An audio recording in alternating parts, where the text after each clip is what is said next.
What is the deal with these Common Core educational standards? That's what we'll be talking about today with my guest, James Pesta. Stay tuned after my conversation with Dr. Pesta for some special announcements that I hope you will like. But right now, it's my pleasure to welcome Dr. James Pesta, who's a professor of English at the University of Wisconsin-Oshkosh and is also the academic director at the Freedom Project. The website there is fpeusa.org. Dr. Pesta, welcome to the program. Thanks for having me, Tom. Let's start off with the basics. I want to ask you a few things right off the bat. I want to ask you to give us the basic dumb guy overview, short overview of what Common Core actually is. Then I want to know, when was it started and who was behind it? Let's do those separately. Let's just start off with having you tell us, in a nutshell, what Common Core is. Not why we should fear it, but just what it is. Common Core is a set of national standards, curriculum standards, right now for English and math, with subjects like science and history and social studies on the way. These standards are themselves oddly incomplete. They're just guidelines. The problem is that because this whole thing is being orchestrated at the federal level, that all the textbook companies have immediately created the curriculum to support those standards. So you'll hear from people that they're just standards, they're not curriculum. But it's utterly impossible to divorce the curriculum standards that emanated out of the federal government and then the textbooks that have now grown up to support that. So you've got to take them both as one, and that's why they're potentially dangerous. Now, it seems like in the past, I don't know, year or two, this is when I've started to hear about Common Core. Just all the time. People are writing about it, talking about it, for or against. But when did it actually get started, and who was behind it? Who was the driving force behind it? You know, Tom, before we even talk about the standards themselves, which are full of problems, this is a shocking story. The Common Core state standards in English and math were written basically by 5 people, 2 Washington lobbyist groups, the National Governors Association and the CCSSO, the Council of Chief State School Officers. These are basically lobbyist groups. One person described them, one former governor described the NGA, the National Governors Association, as a networking opportunity for past and future governors. So these are basically lobbyist groups. And the Bill and Melinda Gates Foundation paid about $150 million to these 2 lobbyist groups to construct these standards. And they were basically written by about 5 men. The chief among them was David Coleman, who has moved off the Common Core Committee and is now directing the SAT school boards. And the school board, the SAT tests are now going Common Core. So there's quite a little bit of crony capitalism going on here. So Bill and Melinda Gates, about 3 or 4 years ago, funded these 2 Washington lobbyist groups to the tune of $150 million. Those 2 lobbyist groups produced the standards. Now, here's the really insidious part. How could a private billionaire financier and basically a small cabal of lobbyist groups, how could they produce curriculum that now is the de facto curriculum in 46 states in the union? How did they get it approved? How did they get it passed? Well, way back in 2009, before the standards were ever written, Barack Obama created the Race to the Top program, in which he doled out billions of dollars in federal taxpayer money to the states. He called it a stimulus for education. And so back in 2009, 2010, states received billions of dollars. New York, for instance, New York State received $700 million from the federal government for their education budget. The only string attached to that was, if you take the money now in 2009, your state will have to adopt the Common Core state standards when they are finally written. And that's how 46 states in the union got Common Core without ever seeing what it was, simply by being bribed a number of years ago to take the standards and take the money. Let me play devil's advocate here for a moment. I read an article not too long ago at the American Conservative website saying that, sometimes conservatives get carried away. They extrapolate from something that, may have some problems, but is more or less relatively harmless, to these dystopian futures in which, for example, educational centralization will have taken place and there'll be a national curriculum. And this article is saying, look, the Common Core standards are just standards. They have no curricular content. You go and devise your own curriculum, and the idea is that we just want you to make sure and do a good job. You could use Common Core to measure the difficulty and proficiency of your curriculum, but it doesn't. You can't adopt Common Core for curriculum because it doesn't have curricular content. So then what are we worried about? Well, the problem with that is, first of all, number one, there is not a shred of evidence that suggests that having high national standards or even state standards correlates to classroom behavior. This idea that you have this group of outcome-based education standards, there's not a shred of evidence that has any impact on classroom behavior, number one. Number two, the experts, including the two chief content specialists on the Common Core Validation Committee in Math and English, they both voted against it, arguing that the standards aren't that rigorous to begin with. In fact, they're a step back in some ways. And number three, the disingenuous part of that, it seems to me, is that you cannot divorce the curriculum that has sprung up from the standards. All the textbook once the federal government got behind this through things like Race to the Top, all the curriculum companies, the textbook companies, otherwise free agent entities, they immediately produced textbooks to support the standards. And so it's almost impossible now to find new textbooks that aren't driven by the Common Core standards. And not surprisingly, the people making the most money off the textbooks, the companies making the most money off the textbooks, are also huge financial donors and backers of Common Core. So as many have pointed out, this is the worst form of crony capitalism.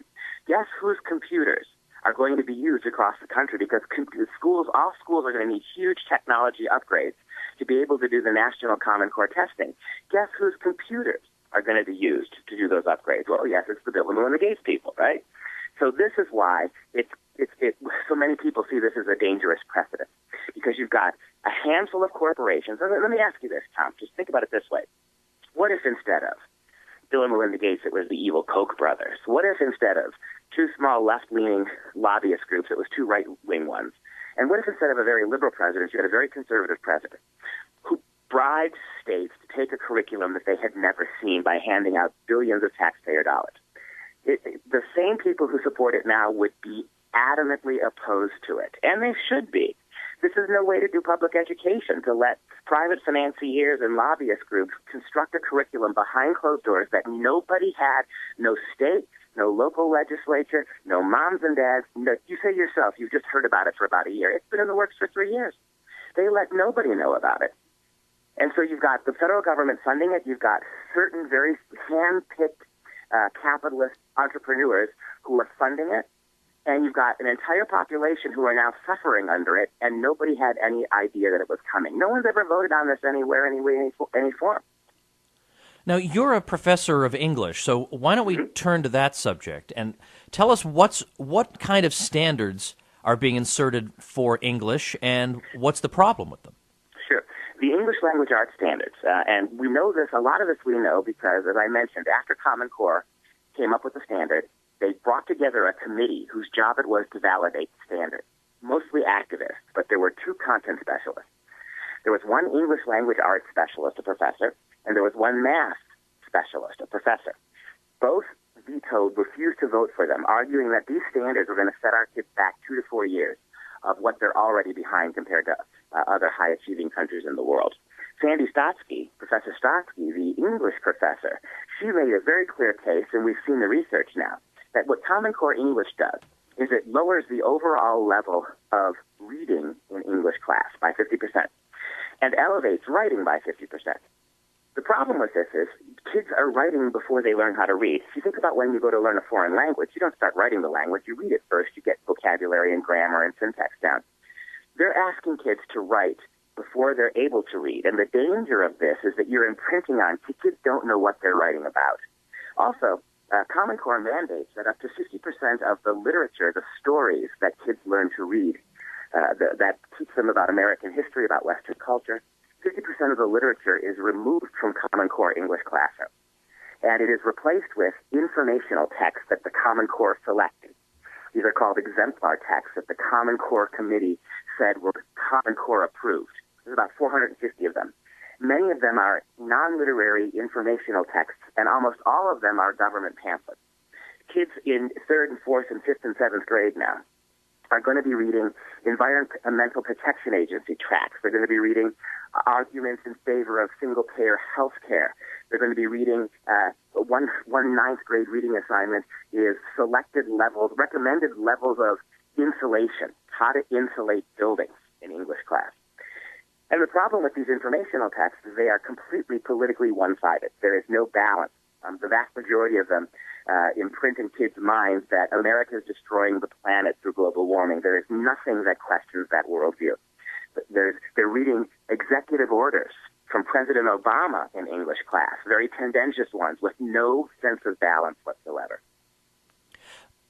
But on the other hand, couldn't somebody say it's not exactly as if only just now is leftism infiltrating the classroom? Like, you can see all across the country that kids are already reading crazy stuff, and even if you were confining them to traditional literary texts, I can cherry-pick particular texts in order to promote my worldview as well. I mean, think about people in the 1980s who probably were having kids read I, Rigoberta Menchú about Marxism in Guatemala, and then she turns out to be a total fake, we find out years later. Her brother wasn't killed. He was off at a prestigious private school. Like, the whole story was phony, and kids were indoctrinated with that. So if you want to indoctrinate kids, you're going to do it one way or another, Common Core or no. Am I right? I agree, but let me make a parallel argument to that. Dr. Pesta, you could say that over the last 40 years, the federal government has become more and more involved in healthcare. You can argue, Dr. Pesta, that for years federal regulation and federal interference has driven up the cost of healthcare needlessly. So why then should we be afraid of the Affordable Care Act? All right, touche. Okay. And the same reason you should be afraid of the Affordable Care Act is because Common Core is the most centrally federalized education scheme ever devised. And if it ever gets fully implemented, you're going to have about as much chance of overturning it as you're going to have as moms and dads who have kids in schools are going to have as much chance of fighting back against that as now the average citizen does about what's going on with healthcare. That's why you want to fight back on this. And you're right. Even if you kill Common Core tomorrow, they're still going to keep trying to do it. They're still going to be inching this progressive agenda forward. Well, let's talk about math, though, for a minute, because doesn't it seem like math instruction should be fairly straightforward? It should be much less controversial, and perhaps it is less controversial than instruction in English, but what would be the problem with establishing some sort of standards for math instruction? Nobody's against standards. By definition, education is standards. Even bad education is a standard. There's something you have to do. The idea that somehow this is a zero-sum game, this is what the left does. If you oppose Common Core, then you don't want standards. If you oppose Obamacare, you want people to die in the streets, right? If you oppose feminism, it's a war on women. It's a false dichotomy. Jim Milgram, and by the way, math standards are much more controversial. The Common Core math standards are much more controversial than even the English ones. Professor Milgram, the Stanford math professor, Professor Milgram, by the way, the math expert who refused to validate, he did the math computations for the Apollo moonshot back in the late 60s and 70s. So this is a big-time mathematician. He points out that under Common Core math, algebra, beginning algebra is pushed until is pushed in many instances into high school. Oh! In every high-achieving math country in the world, kids start algebra as young as 7th or 6th grade. In American classrooms before Common Core, algebra was routinely put off till 8th grade. Now, it's not going to be until high school, which means that our kids will not be able to get calculus and higher math in high school. As Professor Milgram says, how in the world, where are your engineers and your doctors and your architects going to come from if this gets put in place? And one of the reasons why Common Core math is so frustrating is because they've invented a whole new, completely counterintuitive way to do math. Math should be simple and it should be obvious. The whole stacking math way that we used to do math, remember when you added and subtracted or multiplied and divided, you would put numbers in columns on top of each other and you'd go down the column and add them. All that now has been utterly displaced. Math is all about drawing now. And they're spending a lot of time in their math class writing about math rather than doing it. Right? And the preferred method of Common Core math is the so-called pair and share method, where teachers don't teach math to kids. They put kids in little groups of 2 and 3. They give them problems. And the purpose of the assignment is not to get the right answer. The purpose of the assignment is to come to consensus in your group as to what you think the right answer is. what about the counter argument that what we're trying to do in Common Core is to get the kids to understand the math, not just to teach them some kind of rote mechanism for doing it, but to understand why that mechanism works, what the logic of it is. Now, I'm playing devil's advocate here because my own thinking on this is that when I've looked at what little of it I've seen, their alternative is not intuitive at all. And secondly, for most people, because most people hate math. As a former math major, every time I would tell people I was a math major, people would hold up, a crucifix and step away.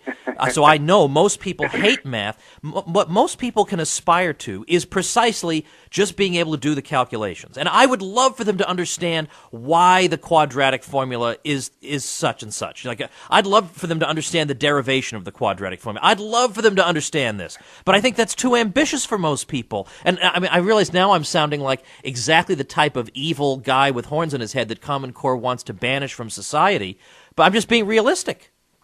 No, you're absolutely right. You can't rewrite human nature and you can't rewrite brain chemistry.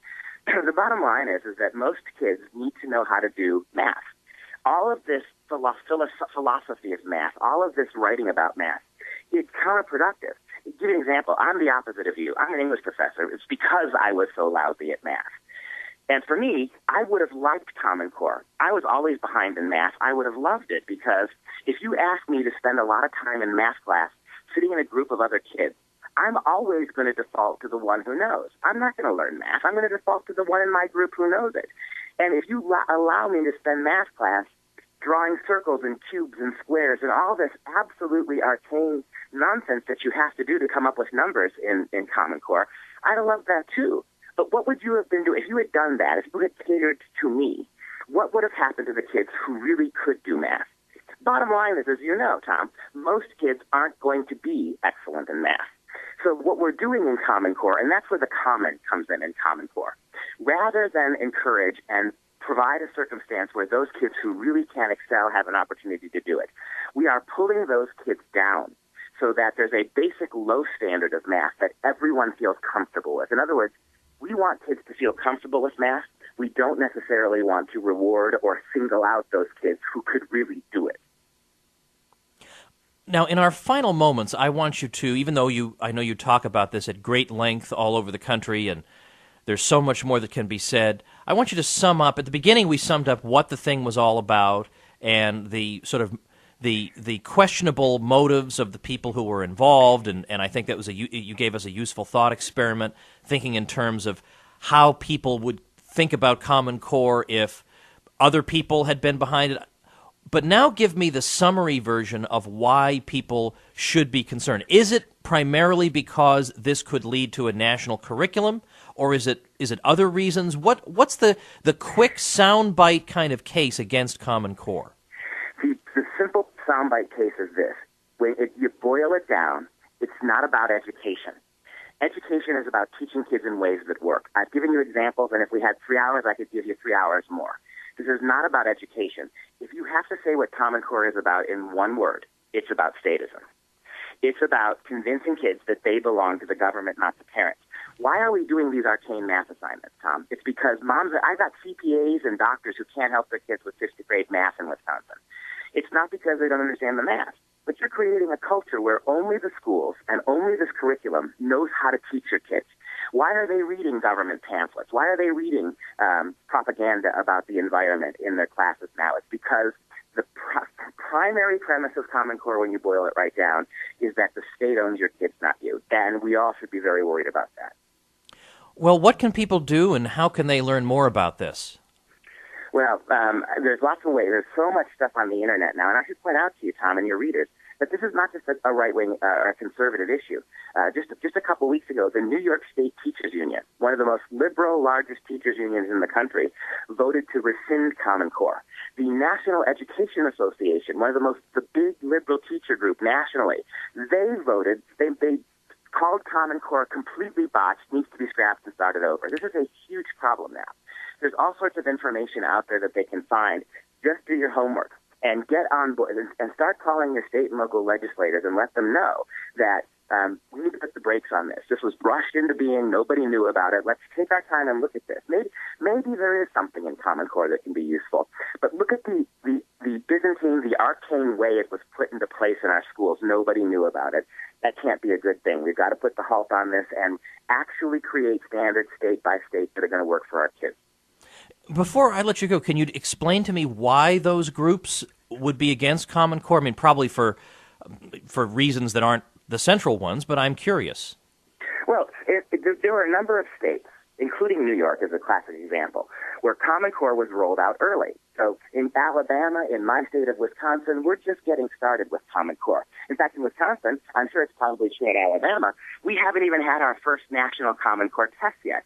But in states like New York, where they've had it for 2 years, they've done 2 full years of testing. Percentile scores in math and English in New York dropped from the 79th percentile all the way down to the 39th. This is causing havoc. You have a 2 years worth of experience in places like New York that shows just how unworkable the math is, how political the English is, how impossible for kids at young ages in particular to adopt, to think that was the way that Common Core asked them to. And then you've got the hideous test scores. That's why even very liberal administrators, liberal organizations in states where they've had it are trying desperately to back out now. Well, Dr. Pesta, I appreciate your time today. This is as I say, this is a topic I've gotten a lot of requests from people to talk about, and we got an inquiry saying, well, how about having Dr. Pesta? So I thought, well, okay. I looked and I thought, I can't think of anybody who's been doing more work on this. And I think you've given us the good sort of capsule version of what it's all about, what's wrong, and now people can get out there and just by doing some astute Googling can take the next step. So I appreciate that. Let me give you our website real quick because we've got all sorts of really good Common Core material there. Yeah, go ahead. You go to FPEUSA.org. That's Frank Paul Edward. FPEUSA.org. Click on the Common Core button. You're going to get all sorts. You'll be able to watch the testimony of Stotsky and Milgram, these 2 professors who refused to validate. You'll be able to get access to all sorts of free information on what Common Core is all about. Well, once again, I appreciate your time, and best of luck in spreading the word about this.